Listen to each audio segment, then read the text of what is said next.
नमस्कार आप सभी को। जय श्री हरि विष्णु।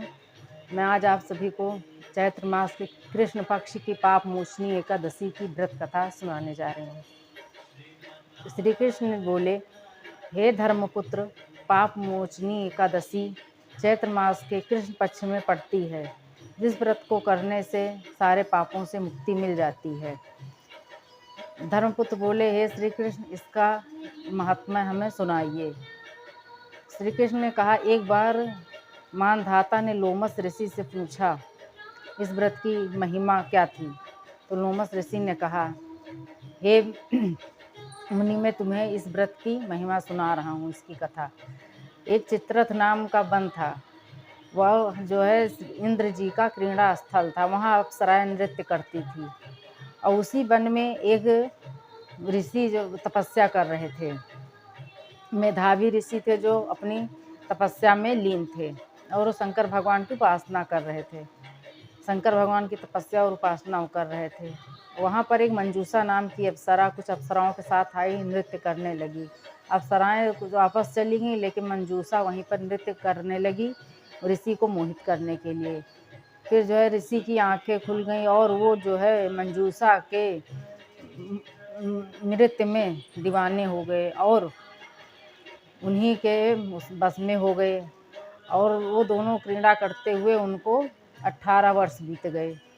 फिर जब मुनि की आँख खुली तो वो बोले कि जो है अभी आज मैं सोकर उठा हूँ। तो अप्सरा बोली, अब मैं आज जा रही हूँ। तो बोले कि अभी कल तो आई हो, जो है कल चली जाना। मंजूषा ने पंचांग लाया और उनको दिखाया कि ये देखो 18 वर्ष बीत गए।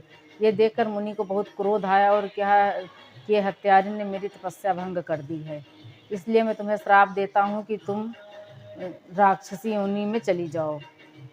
ऐसा सुनकर बहुत दुख हुआ उसको और बहुत कष्ट हुआ। क्षमा याचना करने लगी।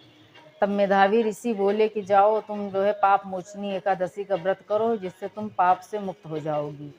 और वो अपने च्यवन ऋषि के पास चले गए और उनसे क्षमा याचना करने लगे। तो उन्होंने भी उनको बताया कि तुम भी जो है पाप मोचनी एकादशी का व्रत करो। और उनके पिता ने भी यही कहा कि पाप मोचनी एकादशी का व्रत करो और इसकी कथा श्रवण करो, इससे तुम्हें अपने पापों से मुक्ति मिलेगी। यह सुनकर मेधावी ऋषि और मंजूषा दोनों ने पाप मोचनी एकादशी का व्रत किया और अपने पापों से उनको मुक्ति मिली। और इस दिन चिरौंजी और दूध से बनी मिठाइयों का सेवन करना चाहिए।